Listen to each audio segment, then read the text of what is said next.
신앙생활은 고통, 우리가 보통 고난, 환란이라는 것이 있을 때 하나님 그때 나를 옆으로 이렇게 밀어놓으시는 거예요. 거기서 말씀대로 하나님 경외하고 체험할 수 있도록 임재를 경험할 수 있도록 한 축복하는 시간입니다. 그 시간에는 하나님 앞에 엎드려야 돼요. 하나님 고백을 듣고 싶은 겁니다. 네가 진짜 나를 사랑하느냐라는 질문이죠.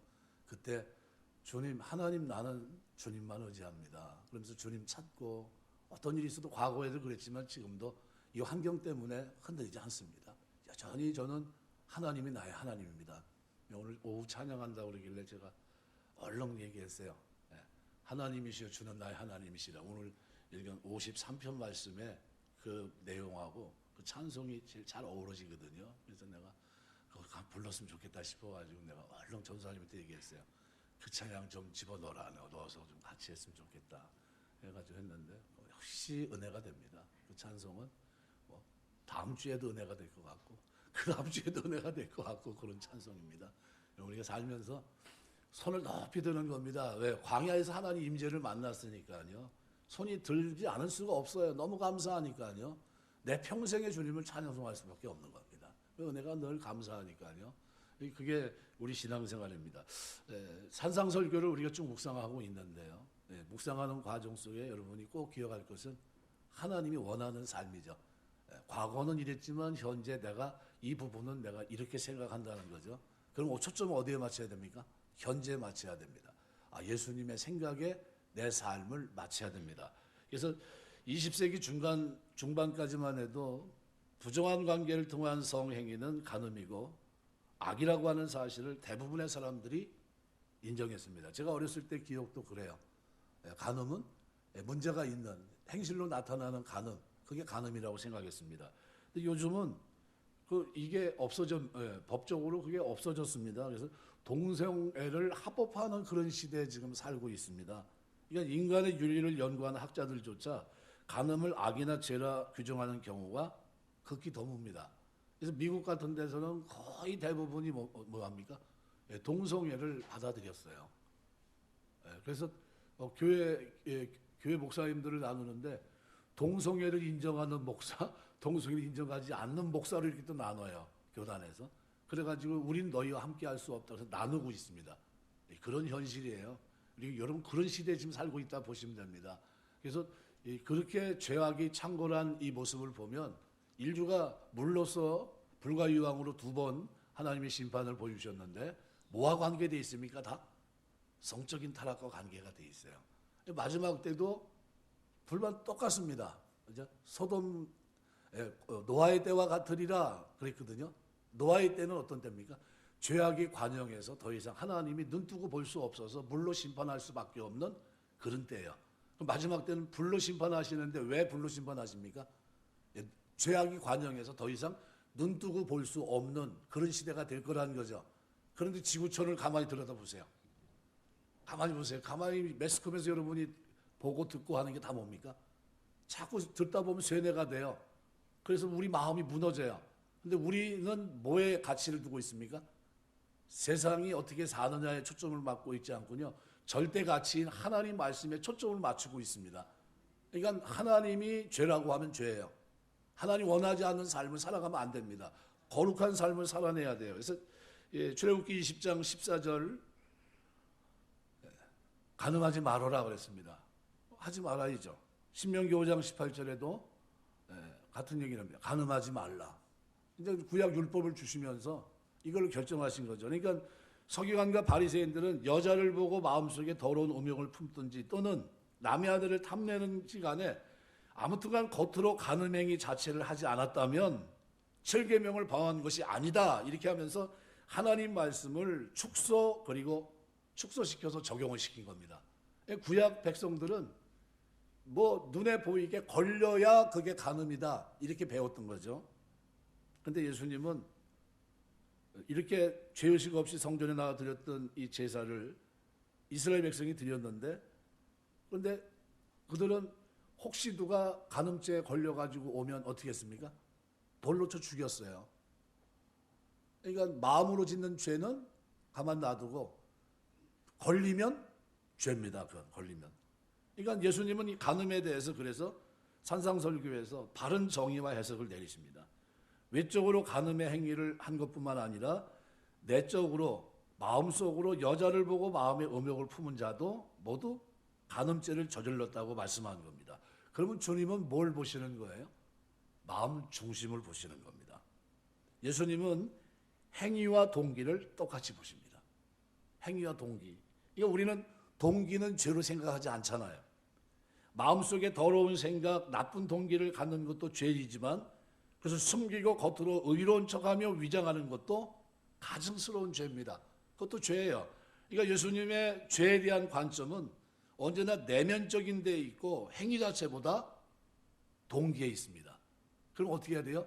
마음에 그런 생각이 들어온다 할지라도 자리 잡지 않게 할 책임이 우리에게 있는 겁니다. 내면적인 동기를 주님께서 중요하게 생각하시기 때문에 예수님은 자신의 생각을 사역 속에서 어떻게 해요? 그대로 반영시킵니다. 그 대표적인 예가 수가성 여인이에요. 요한복음 4장에 기록되어 있는 남편이 5인데 누가 진짜 남편인지 모릅니다. 이제 아까도 잠깐 말씀을 드렸지만 그 시간 12시 정오는 팔레스타인 사람들이 다니지 않는 시간이에요. 그 시간은 쉬는 시간입니다. 왜 그 시간을 택해서 물을 뜨러 갔습니까? 사람이 왕래가 없으니까요. 다 오침하는 시간입니다. 그러니까 아무도 만나지 않는 그 시간에 물을 뜰 수밖에 없는 절박함이 그에게 있고요. 그리고 그 마음속에 뭐가 있었습니까? 내가 하나님의 사람인데 내가 이렇게 살아서 되겠는가? 내가 하나님께 예배하고 싶은데 근데 이런 처지로는 그리심산 예루살렘에 글로 갈 수도 없고 그렇다고 이 땅에서도 사람들에게 지탄의 대상인데 그러지도 못하고 그런 안타까움 속에 있었는데 그런 마음을 헤아리셨던 우리 주님이 죄 가운데 고민하고 갈등하면서 갈증을 가지고 있는 이 여인을 찾아오신 겁니다.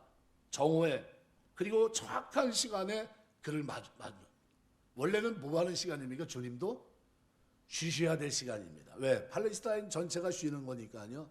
쉬어야 됩니다. 우리 뭐 남미 쪽으로 간다든가 이렇게 보면요. 반드시 무슨 시간이 있습니까? 밥 먹고 쉬는 오침 시간이 있어요. 그래서 좋은 세상이다. 여기 참 좋은 나라다. 그쪽으로 이사 가고 싶더라고요. 밥 먹고 그 더우니까 쉬는 시원하게 틀어놓고 잠도 잘 오겠더라고요. 커피도 드립 커피라고 해가지고 마시는데 아주 달짝지근하고 야, 뭐 이런 데가 다 있어. 뭐 그럴 정도의 기분이 좋습니다. 아주. 참 오침 시간이 있으니까 뭐 이런 세상이 다 있나 싶은데 근데 그런 몰랐을까요? 아셨죠. 근데 뭘 가지고 주님이 가셨습니까?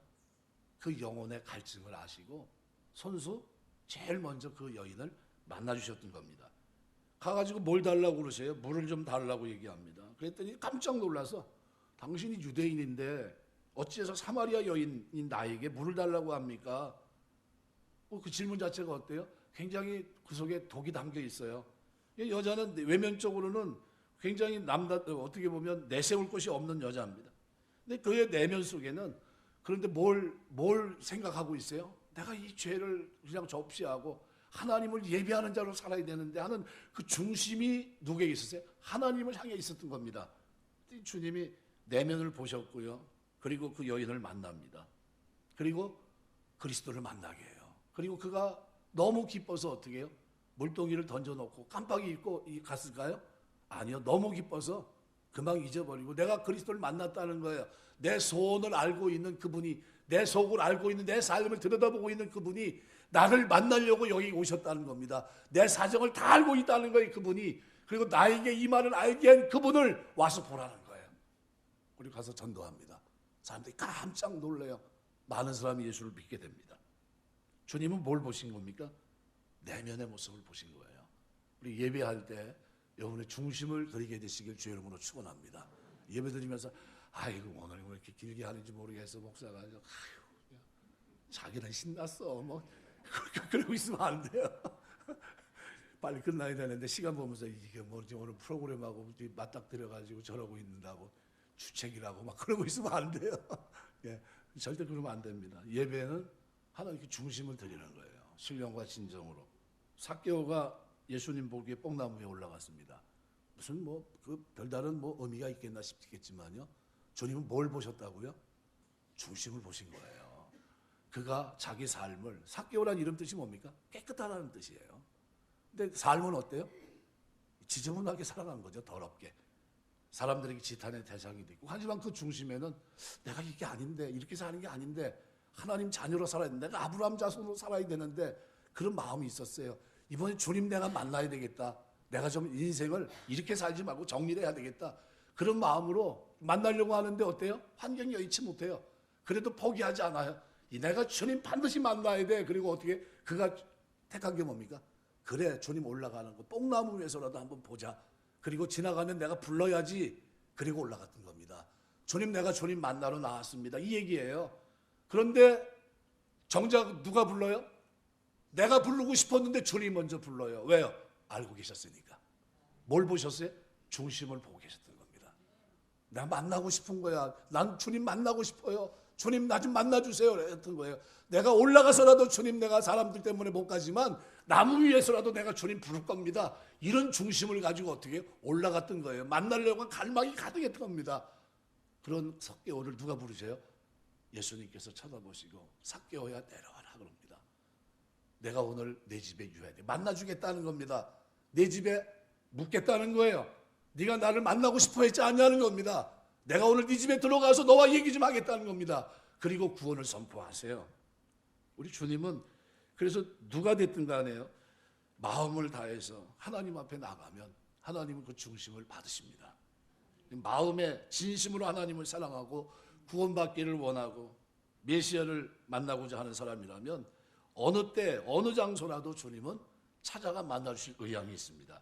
오늘 우리도 예수님을 만나고 싶은 겸허한 마음으로 오늘 우리가 예배를 드리면 중심을 보시는 주님께서 여러분 만나주시고 축복하실 줄 믿습니다. 여러분 마음의 소원도요, 그거 다 만난 다음의 일이에요. 만난 다음. 요한복음 8장에 가늠하다 현장에서 붙잡힌 여자를 사람들이 끌고 왔어요. 예수님 앞에 데리고 옵니다. 많은 사람들이 돌로 치려고 손에 돌을 하나씩 다 쥐고 있어요. 왜? 구약 율법은 그랬으니까요. 예수님께서 겸손해져서 회개하는 사람을 기뻐하시고 그에게 다가와 줍니다. 그리고 예수님께서 이렇게 얘기해요. 죄 없는 자가 돌로 쳐라. 그랬더니 사람들의 마음속에 깊은 찔림이 됩니다. 왜요? 죄 없는 자가 돌로 치라고 했던 그 말이 그들에게 큰 메아리처럼 울려요. 그리고 충격을 받습니다. 나도 죄인인데 내가 어떻게 죄인이 죄인을 칠 수 있겠나. 그러니까 전부 슬그머니 돌을 내놓고 지나갑니다. 그랬더니 예수님 하시는 말씀이 뭡니까? 여자여라는 단어, 귀내라는 거는 어떤 단어입니까? 예, 우리가 말하면은 그냥 평범한 사람을 부르는 게 아니에요. 예, 우리가 말하면 그 어느 정도 인정될 만한 사람을 부를 때 쓰는 호칭입니다. 여자여, 여자여 보소서 당신의 아들입니다라는 표현이 똑같은 표현입니다. 귀내라는 단어거든요. 여자여, 너를 고소하던 그들이 어디 있느냐? 너를 정죄하는 자가 어디 있느냐? 여인이 말합니다. 주여 없나이다. 그랬더니 주님 뭐라고 얘기합니까? 나도 너를 정죄하지 않는다. 그러니까 가서 다시는 죄를 범하지 말아라. 이렇게 얘기합니다. 오늘 우리에게 이런 은혜가 있는 겁니다. 내가 내 중심을 안다. 내가 괴로워하고 있고 지금 마음으로 눈물 흘리고 있고 그렇게 어려운 중에 있는 너의 심정을 내가 안다. 나도 정죄하지 않는다. 네가 그 마음이라고 한다면 이제 다시는 죄를 범치 말아라. 나도 정죄하지 않겠다는 거예요. 우리 주님은 그 중심을 가지고 나오면 어떻게 해요? 용서하시는 분이에요. 그러니까 반면에 마태복음 23장에 보면 예수님은 바리새인 서기관들을 무려 7번이나 저주합니다. 이유가 뭡니까? 겉으로는 깨끗하고 그러나 속으로는 탐욕과 방탕이 가득하고 시기와 질투와 음란과 살인이 가득한 회칠한 무덤과 같고 독사의 새끼와 같다고 주님은 그들을 질타하셨어요. 굉장히 뭐가 결여되어 있는 겁니까? 마음이에요, 마음. 여러분 하나님께 마음 드리게 되시길 주의 이름으로 축원합니다. 그래서 로마서 12장은 몸과 마음을 드리는 영적 예배, 변화를 받아 하나님이 기뻐하시고 온전한 뜻을 깨닫고 거기에 맞춰서 하는 그 모습이 필요합니다. 두 번째로 이 성적 타락은 암과 같은 겁니다. 하나님이 십계명에서 가정의 신성함을 지키기 위해서 부모 공동의 원리를 주셨고 사회의 신성과 질서를 위해서 살인하지 말라는 말씀을 주셨고 부부의 신성을 지키는 원리로 간음하지 말라는 말씀을 주셨습니다. 주의할 것은 예수님께서 성욕을 갖지 말라 말씀하신 것이 아니라 간음하지 말라고 한 겁니다. 예. 그러니까 마귀가 주는 음란한 음욕에 눈 돌리지 말라는 거예요. 부부가 갖는 성적인 즐거움은 하나님이 주신 큰 축복입니다. 예, 민수기 신명기를 말씀 우리가 새벽에 묵상하고 있는데, 예, 결혼을 했는데 혼인을 했는데 결혼을 하지 못했어요. 전쟁이 났습니다. 하나님이 그 사람 징집합니까 안 합니까? 징집 안 해요. 왜요? 배려하게 합니다. 왜요? 후세도 남겨야 되겠지만요, 결혼의 즐거움을 우리 주님이 아십니다. 그리고 그에게 1년간 어떻게 해요? 참여하지 못하도록 이렇게 하는 룰이 있어요. 뭡니까? 우리 하나님 어떤 분입니까? 배려하실 줄 아는 사람이에요. 배려. 그러니까 우리에게 배려하십니다. 똑같습니다. 우리가 살아가면서 여러분의 삶 속에 배려가 있게 되시길 주의 이름으로 축원합니다. 이 부부가 갖는 이 성적인 즐거움은요, 하나님 주신 큰 축복이에요. 그래서 간음이라는 것은 불의하고 잘못된 성욕이고 잘못된 관계입니다. 비정상적인 관계에서 갖는 성적인 타락은 인류를 파괴하고 인간의 영혼을 파괴하고 가정을 파괴하는 핵폭탄과 같은 겁니다. 결국 이것 때문에 마지막 심판이 있어요. 그래서 여자를 보고 음욕을 품은 자마다 마음에 이미 간음하였느니라. 여자를 보고 룩스온 이렇게 되어 있습니다. 현재 분사 형태로 쓰여 있어요. 어떤 의도를 가지고 계속해서 자꾸 보는 것을 말합니다. 어떤 의도를 가지고 있다는 거예요. 그러니까 새가 머리 위로 날아가는 것은 우리 잘못이 아닙니다. 그런데 머리에 둥지를 트는 것은 누구 잘못입니까? 룩스온이에요. 나의 잘못이에요. 나의 잘못. 네, 어떤 청년이 그랬다고 그러잖아요. 네, 사창가 주변이 자기 집이에요. 목사님한테 기도하고 난 다음에 기도를 받으면서 고민을 냅니다. 내가 시험이 들지 않게 해달라고 하나님, 목사님 날 위해서 기도해 주십시오. 목사님 뭐라고 그랬을 것 같아요? 그냥 기도해 줄게 그러고 보낸 게 아니라 그런 거라고 하면 이사를 가라 그랬어요. 이사를 가라. 매일 거기 스트레스 받으면서 그거 왜 그러고 있냐. 빨리 이사를 가서 정상적으로 그 고민거리가 되지 않게 신앙생활하는 게 옳지 않겠느냐. 이렇게 얘기했어요. 근데 제가 볼 땐 그게 맞습니다. 건강한 남자 여자가 순간적으로 성욕을 느끼는 건 어쩔 수 없습니다. 그런데 거기에 건전치 못한 마귀의 의도가 개입돼서 불륜의 관계로 가는 것은 성경이 엄격하게 경고하고 있는 겁니다. 그래서 오늘 본문에 보면 눈을 빼고 손을 자르는 것처럼 행동하라 그랬습니다. 이걸 오해하면 안 돼요. 그래서 29절 30절 말씀에 만일 내 오른눈이 너를 실속하게 하거든 빼어버리라. 그러면 죄를 한 번씩 지면 다 애꾸가 되겠네요. 교회 다니는 사람 다 애꾸가 될 확률이 되게 높아요. 그리고 잘못하면 장님이 되는 겁니다. 소경이 되는 거예요. 왜? 두 번 잘못했으니까. 그럼 뭐 무슨 소용이 있냔 말이에요. 이게 무슨 즐거움이 있어요. 뭐 아무것도 안 보이는데. 그럼 웃기잖아요. 그럼 말이 안 돼요. 이게 무슨 뜻입니까? 그래서 3세기 유명한 신학자 오리게는 말씀을 지키기 위해서 실제로 거세를 합니다. 우리 현대에서도 어떤 목사님이 실제 거세한 사람이 있어요. 누구라고 얘기는 안 하는데, 아이고, 이 사람 웃긴 사람이야. 그러면 처음부터 결혼하지 말지 왜 결혼을 왜 했어? 하지 말아야 될 거 아니에요.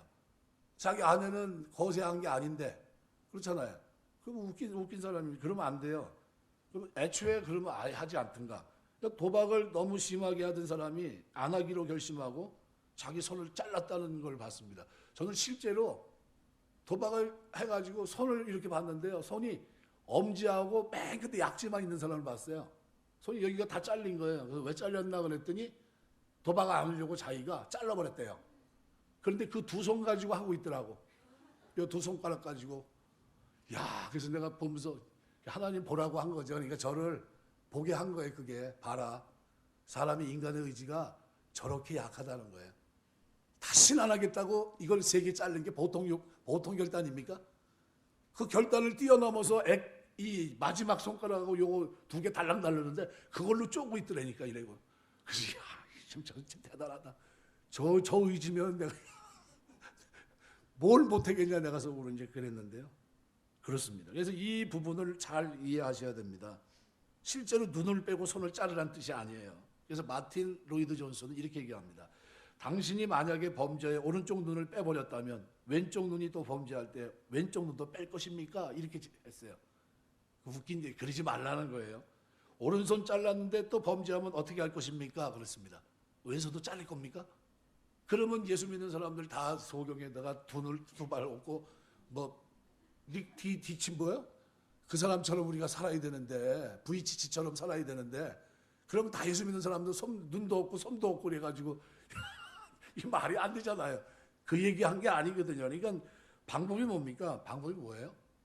성령으로 거듭나야 된다는 겁니다. 이게 눈을 뺀 것처럼 손을 자른 것처럼 행동하고 살라는 뜻이에요. 나는 이미 눈을 뺐어. 그리스도 안에서 나는 다시는 이 눈으로 그렇게 생각할 거 아니야. 전에 제가 이제 신학 다닐 때 전도사 때죠. 전도사 때가 가장 뜨거울 때입니다.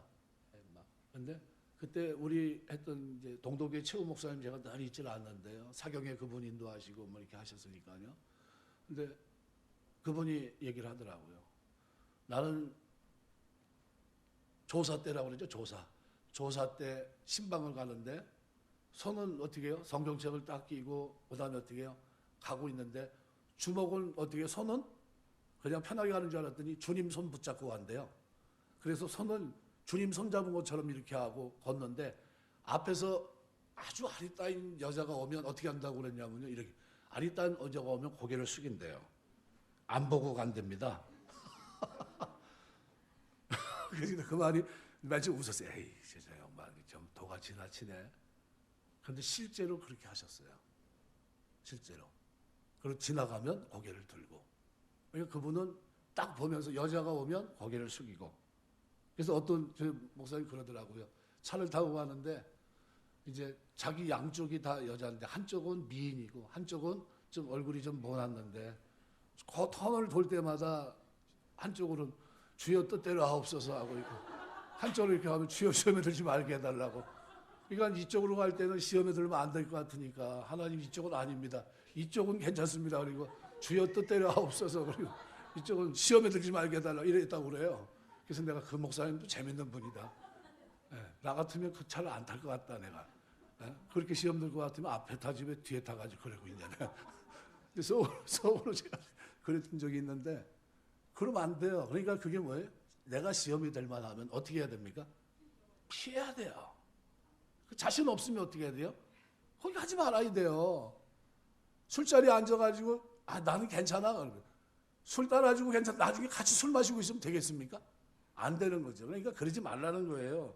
그래서 손과 눈이 없어져서 다시는 이전의 상태로 돌아갈 수 없는 것처럼 결단하고 행동하라는 뜻이에요. 우리가 살면서 구원받은 자답게 어떻게 해요? 보는 것도 달라지고. 그래서 주님 보고 세상을 보는 거예요. 네, 주님 보고. 이게 싱글 포커스입니다. 내 눈은 두 개지만 먼저 우리 눈은 어딜 쳐다보고 있어요? 하나님을 주시해요. 경외하고 있습니다. 신전의식이 하나님 앞에 있어요. 그 하나님이 없는 곳이 없어요. 어디든지 우리 함께 하시는 분입니다. 그 하나님이 나를 보고 계세요. 그 하나님 앞에 내가 있는 겁니다. 어떻게 사시겠어요? 하나님 앞에 있는 것처럼. 그래서 하이비스 목사님 그랬습니다. 아무도 보지 않는 그때 당신은 누굽니까? 이렇게 질문했어요. 아무도 보지 않아요. 누가만 보고 있어요? 하나님만 보고 나만 아는 거죠. 그런데 그때 당신은 누구냐는 거예요. 그때 그게 진짜 당신이라는 겁니다. 그때 나 모습이.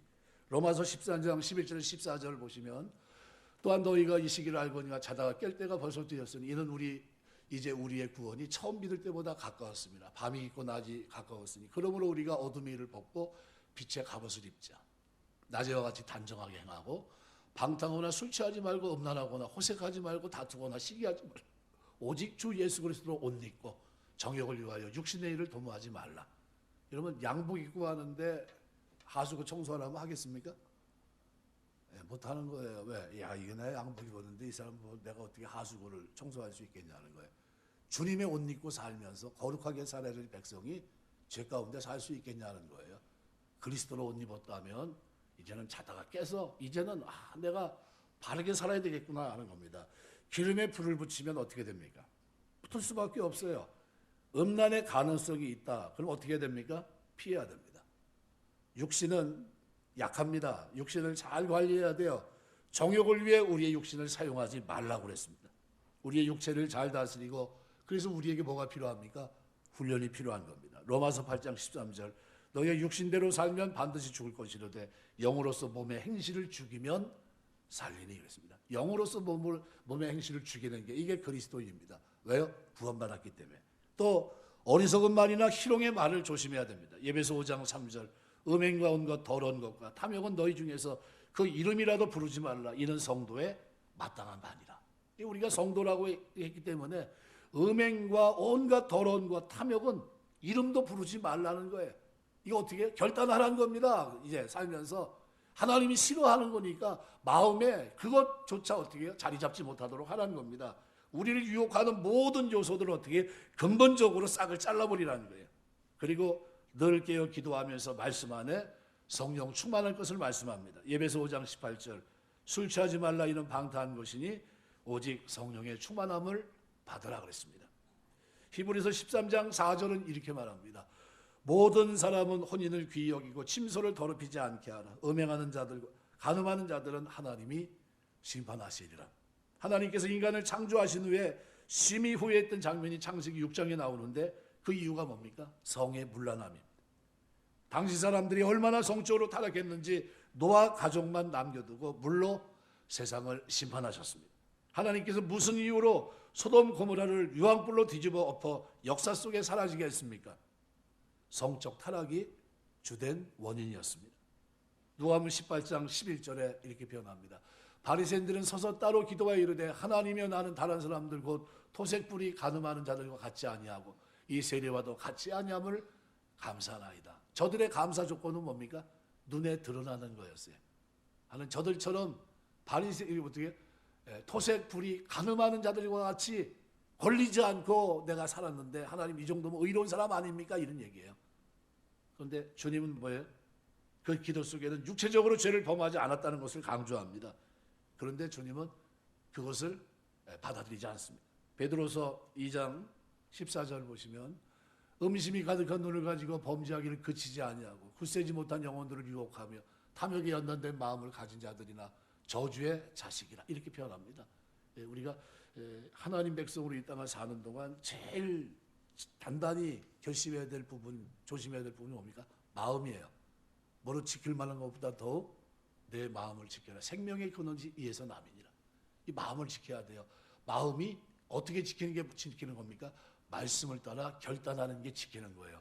거룩하게 살려고 하는 게 지키는 겁니다. 무방비 상태로 받아들이는 게 지키는 게 아니라 하나님 말씀으로 우리에게 나를 깨닫게 했으니 그 말씀대로 자를 것 자르고 단절할 것 단절하고 하나님 뜻이면 그 뜻을 붙잡고 내가 살겠습니다. 이게 거룩이에요. 그래서 신앙생활은 거룩과 경건입니다. 경건에 이르기를 연습해야 돼요. 디모데서 4장 7절 말씀대로 망령되고 허탄한 신화를 버리고 경건에 이르기를 연습하라. 내 자신을 연단하라 그랬어요. 아주 최선을 다해야 됩니다. 말씀 맺겠습니다. 우리 신앙생활에 말씀과 기도는 그래서 뛰어놀 수가 없습니다. 늘 시편 119편 90절 보면 98절 내가 주의 법을 어찌 그리 사랑하는지요 내가 그것을 종일 작은 소리로 읊조리나이다. 주의 계명들이 항상 나와 함께하므로 그것들이 나를 원수보다 지혜롭게 하나이다. 예수 믿는 건요 하나님 말씀을 따라 사는 겁니다. 신약 그리스도인들은요 예수님이 결정한 결정 헌법 정신을 가지고 산상설교에 말씀하신 그 법을 가지고 사는 겁니다. 구약보다 신약이 더 강합니다. 구약에는 성령이 누구에게 맙니까? 선지자, 제사장, 왕에게 맺습니다. 그런데 오늘 우리는 누구예요? 왕 같은 제사장이에요. 하나님이 성령을 선물로 주셔서 우리 가운데 성령 하나님이 우리와 함께 하시고 말씀을 기억나게 하시고 깨닫게 하시고 살아낼 능력을 우리에게 주신 겁니다. 그럼 어떻게 살아야 됩니까? 거룩하게 살아야 돼요. 내가 거룩하니 너희도 거룩할지니라. 주의 법을 사랑하며 원수보다 지혜로운 삶을 살아내는 겁니다. 그래서 정신을 잃어버리지 말아야 돼요. 손을 자르고 눈을 빼란 얘기가 아니에요. 눈을 뺀 것처럼 손을 자른 것처럼 없는 것처럼 생각하고 이 땅을 살아내라 그런 얘기입니다. 어떻게 해요? 거룩하게. 마태복음 26장 41절 시험에 들지 않게 깨어 기도하라. 유다서 1장 20절 성령으로 기도하라 이렇게 얘기합니다.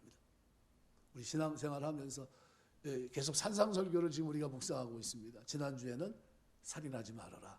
이번 주는 간음하지 말아라. 다음 주는 계속 이어서 21절 기록되어 있는 31절, 32절 말씀을 가지고 부부간의 관계 속에서의 이 부분 이 부분을 이혼에 관계된 부분입니다. 두루뭉실하게 지나갈 수 없어서 정확하게 뭐가 어떤 상태에서 이혼해야 되고 그게 아닌 이상은 어떻게 살아야 되는지를 명확하게 구분해 드리려고 합니다. 말씀 맺겠습니다. 살아가는 동안 하나님 자녀라는 사실 잊지 마세요. 없는 것처럼 살아야 돼요. 눈이 없는 것처럼, 손이 없는 것처럼, 그죠? 하나님이 기대했던 삶을 살아가면서 하나님 옛날에는 내가 그렇게 살았다 할지라도 하나님 제 중심 아시지 않습니까? 이제는 다릅니다. 다윗이 무슨 고백을 드립니까? 오늘 드렸던 하나님이시여 주는 나의 하나님입니다. 전엔 내가 입으로만 하나님 이름을 붙이면서 하나님 없는 것처럼 죄를 졌지만요, 이제는 신전의식 가지고 내가 하나님을 주인으로 생각하고 있습니다. 그리고 말끝마다 누가 들어가 있어요? 주님의 이름이 들어가 있어요. 주여 주여 하면서 무슨 몇 번이나 나왔다고요? 18번이나 나옵니다. 무슨 놈이 시를 그렇게 썼나 싶었어요. 맨 처음에 세상에 시를 나도 저렇게 쓰려면 쓰겠다 싶더라고요. 그 정도로 많이 썼어요. 뭡니까? 결단이에요. 하나님 이제 하나님은 나의 주인이십니다. 어떤 일이 있어도 내가 주님을 찾고 주님과 관계된 삶을 살아내겠습니다. 이 의지가 다윗에게 있었던 겁니다. 마찬가지로 우리에게도 마찬가지예요. 지난날의 삶과 무관하게 이젠 예수 믿고 구원받았다면 거기에 걸맞는 삶을 살아내야 됩니다. 이제는 거룩한 백성으로, 의로운 백성으로, 경건한 사람으로 하나님이 기대에 부응하는 모습으로 살겠습니다. 마음과 생각을 지켜주옵소서. 성령 충만하게 살 수 있도록 은혜 베풀어 주옵소서. 기도하시고 그렇게 살아내는 삶이 오늘 저와 여러분의 삶이 되시길 주의 이름으로 축원합니다. 기도하겠습니다.